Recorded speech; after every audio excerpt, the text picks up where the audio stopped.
শোনো, আমার ফিরতে একটু দেরি হবে। এক রেডি হতে আরো 1 ঘন্টা লাগবে। বুঝতে পারি। কেমন আছো? ভালো আছি। কোনো কাজে? আমার বাচ্চার বার্থডে, ওর কেক নিতে এসেছিলাম। বাচ্চা কত বড় হয়েছে? আমার মেয়ের বয়স 4। আচ্ছা, তোমার কি আমাদের সেই দিনগুলোর কথা মনে পড়ে? না, কখনই না। মেয়েদের অতীত থাকতে নেই, মেয়েদের থাকে বর্তমান আর ভবিষ্যৎ। বিয়ের পর মেয়েদের সংসারটাই বর্তমান, সংসারটাই ভবিষ্যৎ। সেই সংসারে আমারও তো থাকার কথা ছিল সামিয়া। ছোট জামা।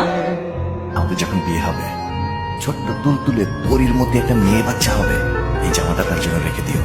আমরা কিন্তু বিয়ের পর প্রথম বছরই বাচ্চা নেব। আমাদের মেয়ের নাম কি হবে?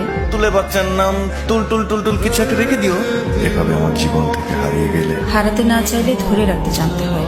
যে মানুষটা সবচেয়ে বেশি ভালো রাখতে পারে, সে মানুষটা সবচেয়ে বেশি কষ্ট দিয়ে যেতে পারে।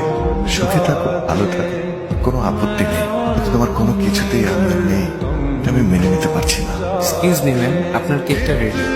চেক করা লাগবে না, আপনি প্যাক করে গাড়িতে দিয়ে যান। ওয়েট, আচ্ছা, আমাদের মেয়ের নাম কি হবে?